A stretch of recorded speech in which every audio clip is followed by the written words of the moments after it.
দর্শক আপনাদের স্বাগত Walton smart fridge presence TVS ইনসাইটে। আমি আপনাদের সাথে আছি জীবনেসা আলো। ফ্রিজ একটাই ওয়ালটন, ফ্রিজ একটাই ওয়ালটন, ফ্রিজ একটাই ওয়ালটন।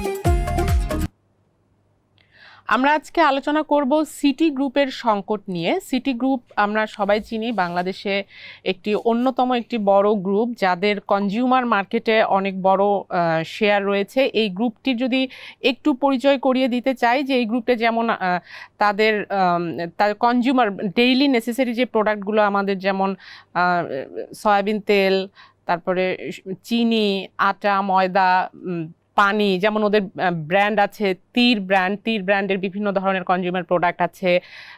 আবার ড্রিঙ্কিং ওয়াটারে জীবন নামে তাদের প্রোডাক্ট আছে, বেঙ্গল নামে তাদের একটি ব্র্যান্ড আছে, ন্যাচারাল নামে একটি ব্র্যান্ড আছে, সান নামে একটি ব্র্যান্ড আছে। যেই ব্র্যান্ডগুলো কনজিউমার মার্কেটে আমরা সবাই চিনি, যে তাদের বিভিন্ন ধরনের কনজিউমার প্রোডাক্টস এটা রয়েছে, এটা তাদের কোর বিজনেস।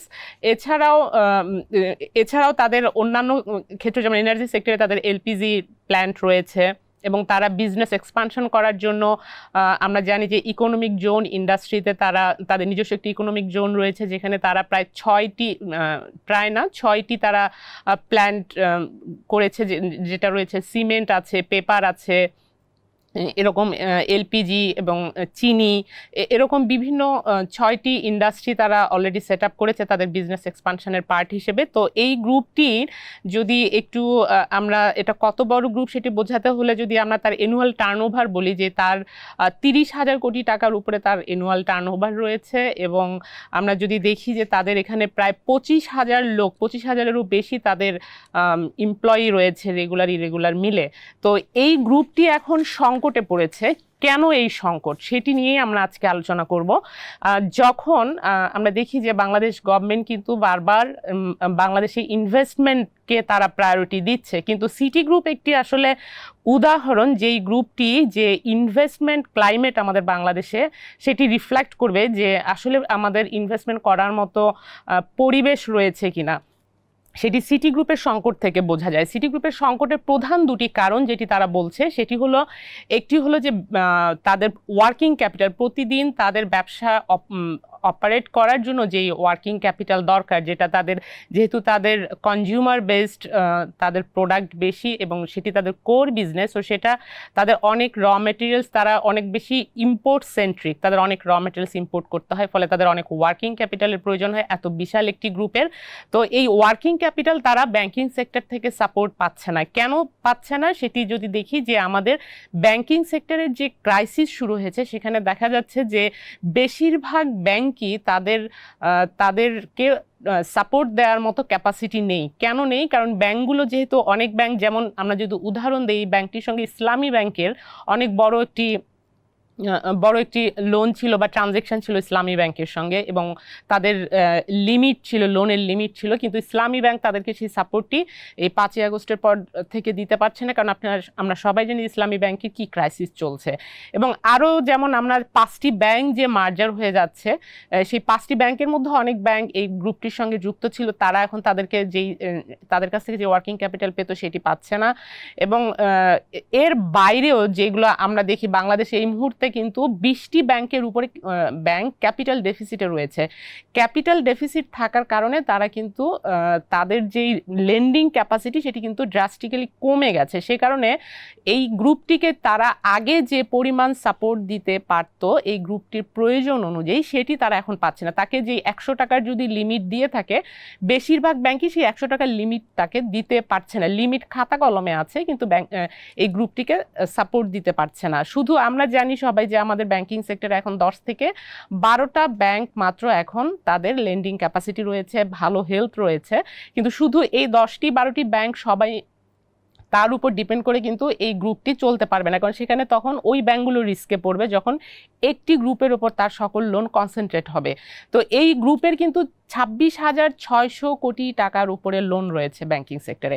তো এই পরিমাণ লোন তাদের আমাদের লোকাল এবং ফরেন ব্যাংক মিলে আমরা দেখেছি যে 36টি ব্যাংকের সঙ্গে এই অ্যামাউন্টটা রয়েছে। এছাড়াও এখানে বিভিন্ন ধরনের ফরেন ইনভেস্টমেন্ট রয়েছে এই গ্রুপটিতে।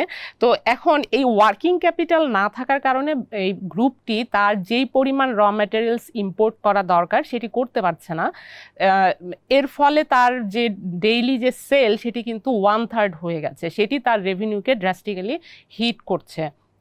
এটি একটি ব্যাপার। এছাড়া আমরা তো জানি ফরেন এক্সচেঞ্জ মার্কেটে গত 2 বছর আগে আমাদের যে ক্রাইসিস ছিল ফরেন এক্সচেঞ্জ মার্কেটে, আমাদের টাকা ডিভ্যালুয়েশন হয়েছে। আমাদের 85 টাকা থেকে মাত্র 2 বছরে সেইটা আমাদের 40%-এর উপরে আমাদের টাকার ডিভ্যালুয়েশন হয়েছে। ফলে এই একটি গ্রুপ শুধু এই ফরেন এক্সচেঞ্জ এক বছরে তাদের হিসেব অনুযায়ী 2022 সালে শুধু তারা 2,500 কোটি টাকা শুধু ফরেন এক্সচেঞ্জ লস করেছে। তো সেটিরও কিন্তু একটি বড় ধরনের ইম্প্যাক্ট আছে। তো এটি আমাদের গেল প্রাইভেট সেক্টরে ব্যাংকগুলো যখন দুর্বল হয়ে যায় তখন এই যে সরকার ইনভেস্টমেন্টের কথা বলছে, ইনভেস্টমেন্ট করার জন্য তো টাকার প্রয়োজন, সেই টাকা দেওয়ার মতো এই আমাদের 60টির উপরে ব্যাংক, 61টি ব্যাংক, অথচ একটি গ্রুপ তার পর্যাপ্ত ওয়ার্কিং ক্যাপিটাল সাপোর্ট এই ব্যাংকিং সেক্টর থেকে পাচ্ছে না। এটি একটি মেজর কারণ তাদের। আরেকটি বড় কারণ যেটি সরকারের পলিসি ফেইলিয়ার একটা ইনভেস্টরকে কতটা ক্ষতিগ্রস্ত করতে পারে সেটিও কিন্তু সিটি গ্রুপ রিফ্লেক্ট করে। আমরা যদি দেখি এই গ্রুপটি ইকোনমিক জোনে, যেই ইকোনমিক জোন আমরা আওয়ামী লীগ সরকারের আমলে দেখেছি যে তারা 100টি ইকোনমিক জোন করবে এবং বিভিন্ন ইকোনমিক জোনে ব্যবসায়ীদেরকে তারা সেখানে ল্যান্ড দিয়েছে এবং তারা কমিটমেন্ট করেছে তাদেরকে সব ধরনের ইনফ্রাস্ট্রাকচার ফ্যাসিলিটিস দেওয়া হবে, ট্যাক্স হলিডে দেওয়া হবে এবং এই বেনিফিটগুলো দেখে কিন্তু অনেক ব্যবসায়ী তাদের ব্যবসা এক্সপান্ড করেছে ইকোনমিক জোনে। তারই পার্ট হিসেবে সিটি গ্রুপ সেখানে যে 6টি ইন্ডাস্ট্রি করেছে সেখানে তারা ইনভেস্ট করেছে প্রায় 14,000 কোটি টাকা। এটি তাদের এই 6টি প্ল্যান কিন্তু আরও 2 বছর আগে কমপ্লিট হয়েছে। তারা চাইলে 2 বছর আগেই এগুলো অপারেশনে যেতে পারতো, কিন্তু এখন পর্যন্ত তারা অপারেশনে যেতে পারেনি। তাদের ক্যাপিটাল ইনভেস্টমেন্ট হয়েছে, প্রজেক্টগুলো রেডি আছে, কিন্তু তারা অপারেশনে যেতে পারছে না। তার একটি কারণ তারা গ্যাস কানেকশন পাচ্ছে না এবং এটি থেকে তারা সরকার থেকেও কিন্তু কোনো কমিটমেন্ট পাচ্ছে না। তো একটি গ্রুপ, আপনারা ইনভেস্টমেন্টের কথা সরকার যেখানে বারবার বলছে এবং এই গ্রুপটি সেখানে তাদের ইনভেস্টমেন্ট, তাদের ব্যবসা এক্সপান্ড করেছে, সেখানে তাদের সিমেন্ট, এলপিজি, তারপর তারা আরও বিভিন্ন ধরনের পেপার মিল, তারপর টিস্যু, এই ধরনের বিভিন্ন ইন্ডাস্ট্রি তারা ওখানে করেছে তাদের যে কোর বিজনেস, সেখান থেকে তারা ব্যবসা বাড়ানোর জন্য এবং সেখানে তারা ফরেন ইনভেস্টরও এই প্রজেক্টগুলোতে ইকোনমিক জোনে ইনভেস্ট করেছে।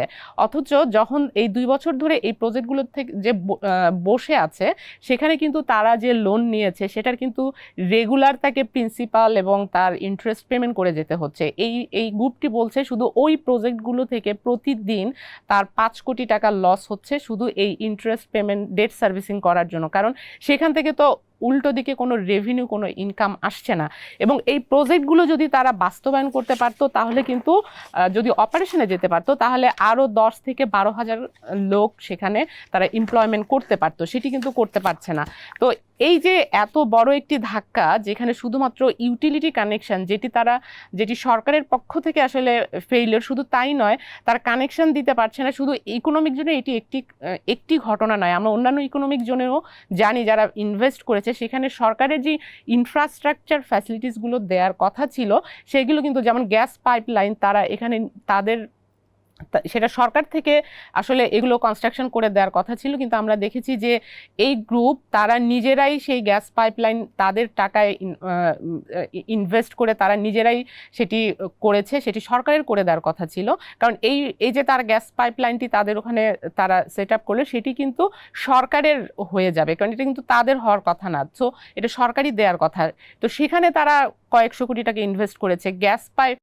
গ্যাসের লাইন নেওয়ার জন্য তারা 150 কোটি টাকা সিকিউরিটি মানি আজকে কয়েক বছর ধরে তিতাসের কাছে দিয়ে রেখেছে, সেটিও কিন্তু সেখানে আইডেল পড়ে আছে, সেখান থেকে তারা কোনো কিছু পাচ্ছে না, গ্যাস লাইনও পাচ্ছে না, আবার সেই টাকাটিও কিন্তু পড়ে আছে। তো এটি হচ্ছে আসলে মানে একটা ইনভেস্টার তার ইনভেস্টমেন্ট এক্সপান্ড করলে তারপর এমপ্লয়মেন্ট জেনারেশন হবে। তো তারা এক্সপান্ড করেছে কিন্তু তারা টাকা ইনভেস্ট করেছে যেখানে অনেক গ্রুপ আমরা দেখেছি টাকা বিদেশে পাচার করছে, সেখানে যারা নিজেরা এই দেশে ইনভেস্ট করছে তারা কিন্তু সরকারের থেকে পলিসি সাপোর্ট পাচ্ছে না, যেটা একেবারে প্রমাণ সিটি গ্রুপ এবং আমাদের এত বড় ব্যাংকিং সেক্টর, সেটা আমরা মানে কতটা ভালনারেবল হলে একটি গ্রুপকে সাপোর্ট দেওয়ার মতো পর্যাপ্ত ক্যাপাসিটি আমাদের ব্যাংকিং সেক্টরে নাই, যে কারণে আমরা দেখলাম যে সিটি গ্রুপ এখন একটা ক্রাইসিসের মধ্যে দিয়ে, ফাইন্যান্সিয়াল একটা ক্রাইসিসের মধ্য দিয়ে যাচ্ছে।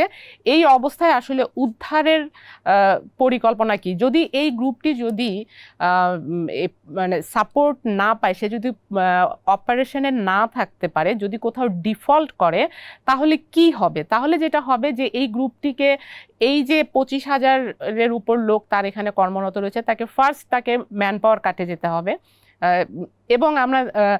এবং তার যে বিদেশি লোনগুলো আছে, বিভিন্ন ফরেন ইনভেস্টর আছে, সেখানে কিন্তু আমাদের তারা ফেল করে গেলে সেখানে কিন্তু বাংলাদেশ কান্ট্রির রেটিংটা খারাপ হবে, যেটি আমরা অলরেডি সাফার করছি, যে আমাদের কান্ট্রি রেটিং কিন্তু ডাউনগ্রেডেড করে দিয়েছে আমাদের যে মাল্টিন্যাশনাল ক্রেডিট এজেন্সিগুলো, মুডিজ করেছে, ফিচ করেছে, যে কারণে আমরা অলরেডি যেই র ম্যাটেরিয়ালস আমাদের বাংলাদেশে যেই প্রাইসে আমরা আনি, অন্যান্য দেশের থেকে আমাদের কাছে বেশি রাখা হয়, কারণ প্রিমিয়ামটা রাখা হয়, যেহেতু আমাদের এখানে রিস্ক বেশি।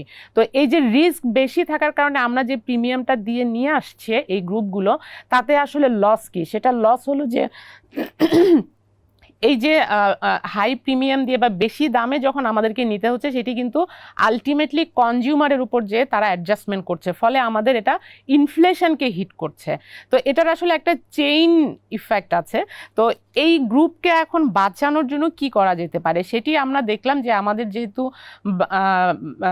তারা বাংলাদেশ ব্যাংকের কাছে একটি অ্যাপ্লিকেশন করেছে তাদেরকে রিস্ট্রাকচার করে দেওয়ার জন্য এবং একই সাথে পলিসি সাপোর্ট দেওয়ার জন্য, সেটির প্রেক্ষিতে আমরা দেখেছি যে অ্যাসোসিয়েশন অফ ব্যাংকার্স বাংলাদেশ, আপনারা জানেন যে ব্যাংকের এমডিদের একটি সংগঠন এবিবি যেটাকে আমরা বলি, তারা এবং বাংলাদেশ ব্যাংক মিলে একটি প্ল্যান করেছে যে এই যে 36টি ব্যাংকের সঙ্গে তার যে ট্রানজ্যাকশন রয়েছে, এই ব্যাংকগুলো একসাথে সিন্ডিকেটেড অ্যাপ্রোচে তারা রিস্ট্রাকচার করবে। আমরা সাধারণত যদি সিঙ্গেল ব্যাংক তাদের মতো নেগোশিয়েট করে রিস্ট্রাকচার করে, সেখানে অনেক ক্ষেত্রে আমরা দেখেছি যে এর আগে পলিসি কমিটির আওতায় যেই ব্যাংক অনেক গ্রুপকে কিন্তু লোন রিশিডিউল রিস্ট্রাকচার করে দেওয়া হয়েছিল, কিন্তু অনেক ক্ষেত্রে সেগুলো তারা ফুললি ইমপ্লিমেন্ট করতে পারেনি, কারণ এক একটি গ্রুপের 20টা-25টা ব্যাংকের সঙ্গে এক্সপোজার আছে।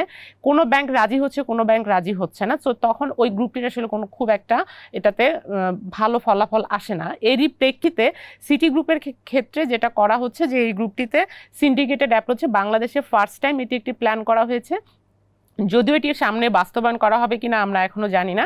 তো এখনকার যে মানে আমরা প্রস্তাবনা দেখতে পাচ্ছি যে সবাই মিলে একটি সিন্ডিকেটেড রিস্ট্রাকচার করবে, যেখানে সবাই মিলে একসাথে তাদের লোনগুলো 3 থেকে 5 বছরের জন্য রিস্ট্রাকচার করতে পারে।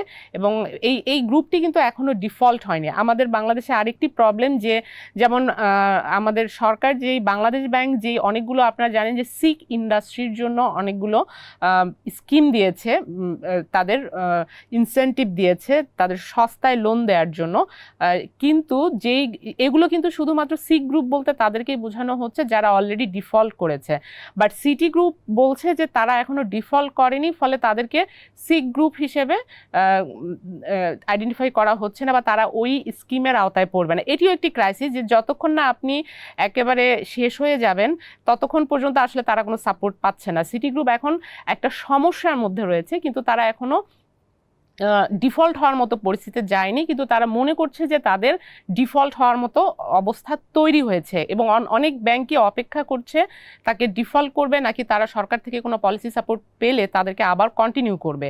তো এরই প্রেক্ষিতে আমরা দেখেছি বাংলাদেশ ব্যাংকের উদ্যোগে একটি রিস্ট্রাকচারের প্ল্যান করা হয়েছে, যেখানে এই গ্রুপের যে তারা যেটা আরও চিন্তা করছে যে এই যে তাদের যে নন কোর বিজনেস, যেখানে তারা বিনিয়োগ এক্সপান্ড করেছে এবং নতুন এমপ্লয়মেন্ট জেনারেশন করার জন্য পরিকল্পনা করেছিল, সেগুলো কিন্তু তারা এখন বিক্রি করে দেওয়ার চিন্তা ভাবনা করছে।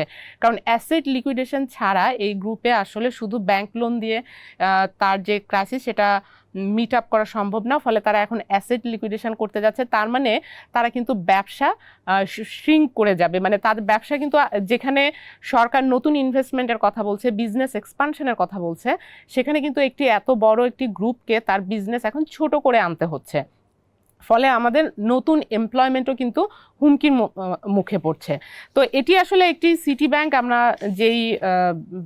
যেই ঘটনাগুলো আমরা বললাম সেগুলো আসলে আমাদের একটি গ্রুপের নিজের সৃষ্টি করা বলা যাবে না, এটি আসলে আমাদের বাংলাদেশের ইনভেস্টমেন্ট ক্লাইমেট এবং সরকারি আমলাতান্ত্রিক জটিলতার কারণে ইনভেস্টাররা যে কিভাবে ক্ষতিগ্রস্ত হতে পারে এবং ইনভেস্টমেন্ট এক্সপানশনে যে এখন নতুন নতুন ব্যবসা যে এক্সপানশনের বদলে তারা এখন ব্যবসা গুটিয়ে নিচ্ছে, সেগুলো আসলে এখানে রিফ্লেক্ট করে। তো এই ছিল আজকে আলোচনার বিষয়। দর্শক, আমাদের সঙ্গে থাকবার জন্য আপনাদেরকে ধন্যবাদ, এবং আমাদের প্রোগ্রামটি যদি ভালো লাগে তাহলে লাইক দিবেন, শেয়ার করবেন।